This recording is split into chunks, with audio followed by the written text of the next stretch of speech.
the New York Knicks select Kristaps Porzingis from Liepaja, Latvia. He last played for Sevilla in Spain. Obviously, I want to stay in New York, and I want to be here and play here, and hopefully win a championship here in New York. So Kristaps Porzingis got traded. Dallas finalizing a trade to acquire Kristaps Porzingis. 7-player deal, according to Adrian Wojnarowski. Reports say Porzingis questioned the direction of the team. And a lot of people were mad. They got rid of a great player. And by the way, they shouldn't have had a cap problem in the first place. His frustration with losing and the team's past dysfunction. Porzingis was the linchpin, the foothold for hope. But it's not as bad as it seems.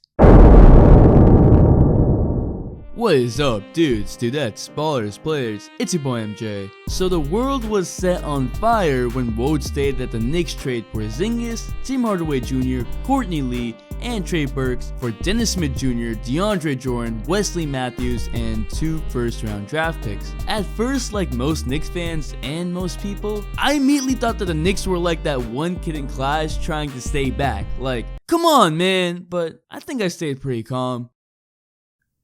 The Knicks just traded Porzingis. Bro, all we had was Porzingis, man. We only had Porzingis. Like, we traded him for Dennis Smith Jr.? Bro, we could have drafted that man, bro. I was saying it, man. Now he dropped a triple-double and now we want him? Bro, all we had was Porzingis. All we had was Porzingis. Now who? I don't even. Bro, like, I'm done, bro. I'm done. Like, I don't even know what to say. But then, after talking to an older Knicks fan and looking into it, I realized it's not as bad as I or everyone initially thought it was, because it's about context. Kristaps Porzingis was nursing an ACL tear that has kept him out for a year, and then more than a bad meeting with the Knicks in which Porzingis essentially didn't buy into the Knicks' plan of rebuilding, which is kinda weird since he knew the season would be a throwaway and they would lose a lot of games. Either way, Porzingis requested a trade and the Knicks immediately got to looking for offers. It makes sense up to this point. If your supposed franchise player isn't bought into the plan, you can't build around that person because he can't be depended on to stay for that. But this also isn't the first time Porzingis has shown signs of resentment against the Knicks. Remember when the Knicks got a new president in the summer of 2017 and Porzingis stayed in Europe and refused to meet with him? Yeah. That did happen, and he didn't want to discuss any rebuilding efforts. He already wasn't happy with the Knicks back then, and this was no different.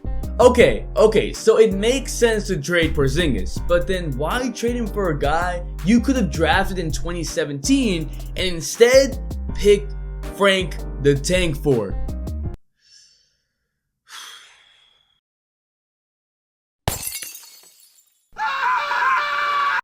DeAndre Jordan and Wesley Matthews? DeAndre Jordan and Wesley Matthews are valuable expiring contracts. By trading equal salary in Tim Hardaway Jr., who I do like, and Courtney Lee, and then buying out DJ and Matthews, the Knicks have cleared up over $74 million in salary cap, so yeah, it's pretty valuable. The one unprotected 2021 first round draft pick and a protected 2023 first round draft pick are also pretty valuable, but shouldn't you have been able to get more for a 7'3" demigod? I thought that. I mean, he is the unicorn, but it's not as easy as that. Kristaps Porzingis was unhappy with the Knicks, and with that being public, especially with that meeting and the way it went being public, the longer that crept into the media and spread around, the more Porzingis' trade value would have dipped down. Remember when we thought the Thunder had robbed the Pacers, and to be fair, it worked out well for both teams, but because Paul George had made it public that he wanted out, it put the Pacers in a state of distress to get assets back because teams were lowballing them offers. This also happened to Kyrie when he got traded for Isaiah Thomas and Jay Crowder with diminished value. Porzingis would have lost trade value as time passed on. On top of that, we gotta consider his injury history. He's injured his left Achilles, left groin, right foot, right ankle, and right shoulder. I know Porzingis is only 23, but a torn ACL is not an easy injury to come back from. On top of that, Porzingis is 7'3". Foot and leg injuries are very common amongst big men, especially big men who move fast and quick. Yao Ming was one of those players. Shaq was down by injuries, and there are other big men that have fallen prey to injury. There are players like Anthony Davis who have pushed through, but a torn ACL is no small matter. Whether you think he will be injury prone or not is not necessarily important. It's more about the perception the league would have. As more reports would have come out and more teams start to look into Porzingis' injury history, his trade value once again would have dropped. Porzingis would have been a restricted free agent this offseason, and the Knicks potentially could have done a sign and trade deal, but doing this has allowed a huge amount of cap space to be freed up, 2 max free agent slots. They also got Dennis Smith Jr. who can develop way more. I'm not insanely in love with this game, but having his own team for a time being will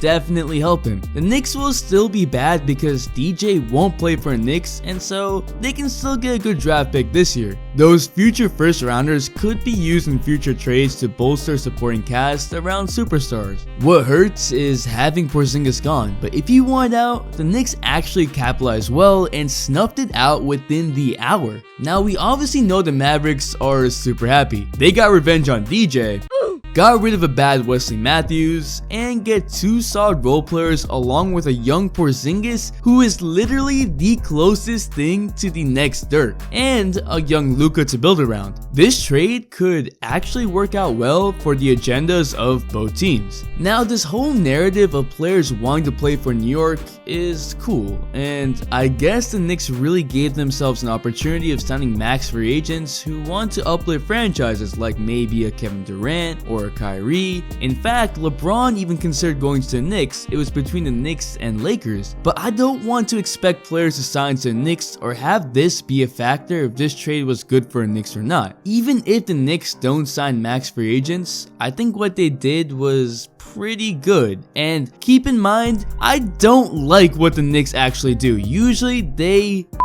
up. While I am still hurt about who we got and was hoping for better in this trade, I do understand that we need to trade Porzingis because his value would have started falling crazily, and we just did create cap space out of nowhere. I mean, Magic Johnson was praised for trading D'Lo and Brook Lopez to create cap space, so I feel like we should be praising the trade. So yeah, this trade might be one of those rare trades that's actually good for both teams. I mean, I'm excited to see Luka and Porzingis play on the Mavs, and I'm excited for the Knicks' rebuilding efforts and to see what they can do with cap space and possibly a potential top 3 draft pick. But what do you think? Will the Knicks be able to sign superstars? What do you think about the trade now? Drop a like for Porzingis. The Instagram shout of the day goes to YS Firms Carbs, and the all-day notification squad shout goes to Manny Animations. Thanks for the all-day support. Make sure to bell for all-day notifications, and if you're not a sub, hit that subscribe button to join the all-day community for more fire content, all-day support. It's your boy MJ. We out. Hop in my spaceship, no, no. Okay, just hop in my spaceship.